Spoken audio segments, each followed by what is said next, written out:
So one of the most common techniques that e-commerce brands use is that they use a pop-up to get an email sign up. And the whole logic is that, look, we know that only 3% of people buy, 97% of people don't buy. How do we keep the party going for the 97% of people that don't buy? So maybe 20 years ago, some clever marketer said, hey, let's just pop something in front of them. And that's how the pop-up came about. I'm just speculating here, but it's really a prevalent. I think I don't know if there's any. I would be very interested in knowing if there's any DTC brand in the world that doesn't use a pop-up, or some variation of it. So it's a very common tool. Now the problem is, it's kind of like in marketing we have this concept of when they zig, you must zag. If the consumer has been trained for 20 years to see a pop-up, they've also been trained to close the pop-up. And so I think then marketers said, well, let's come up with a clever technique. Let's not show it right away. Let's show it after 10 seconds. Let's not show it on the first page. Let's show it on the third page. My point is, why show a pop-up at all? And then they'll, I get pushback like, well, how do we get their email address? What if someone's not buying today? So one of the things that I really think about is, how do I get someone to give me? So the way I look at it is that there are two types of people from the group of people that are likely to buy from me. First of all, there's a huge group of people that will never buy. So forget that group.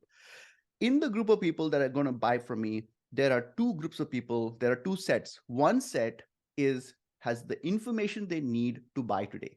Now, for those people, I'm trying to push the sale.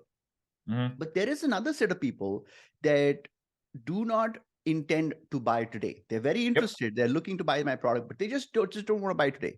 Maybe it's a vacation package where you have to discuss it with your spouse, or maybe it's a vacation package where you have to see your work vacation, like when am I getting holidays and when can I go for it? Or it's the weather, right?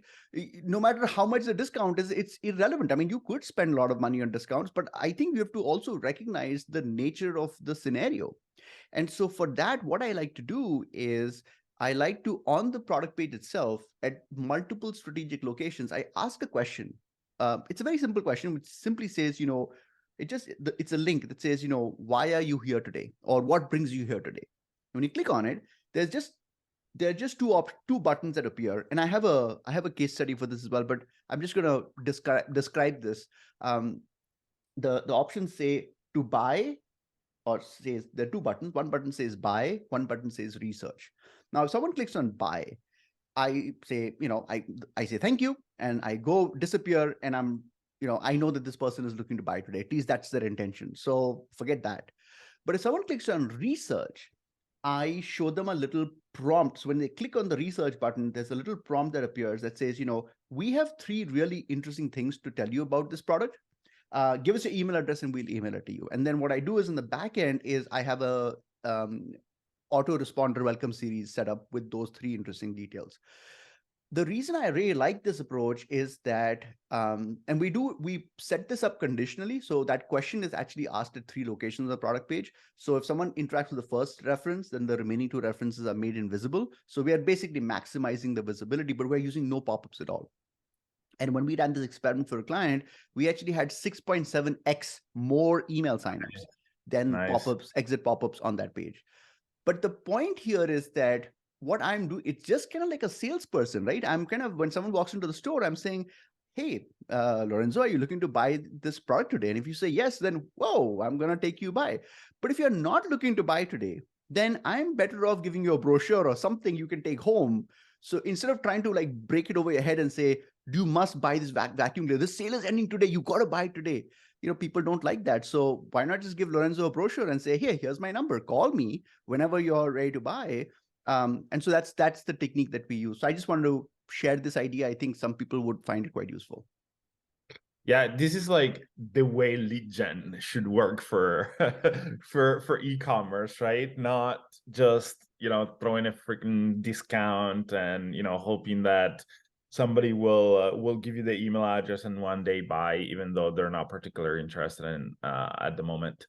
Yeah, that's very, very interesting. I mean, it's also like, when I think about intent, right? They go from being a visitor to a higher intent phase, which is like now you have their email address, and it's almost like I'm giving you the permission to Yep. talk to me almost, Yeah. which is also like you lower the barrier and the skepticism that you might have since you landed on my site.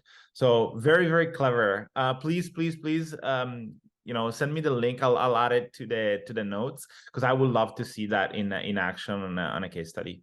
Awesome. And guys, for those of you who are just discovering our video, please know that we have these kind of ideas every day. We're kind of like the Tesla of conversion rate optimization, where we are open sourcing our intellectual property. And so if you want access to free goodies, subscribe. Who knows, maybe a year from now, all of this is going to go behind a paywall. So now is the time for you to subscribe and to share it with people that you think will find it valuable. We will see you again very soon with another interesting idea. Take care. Ciao.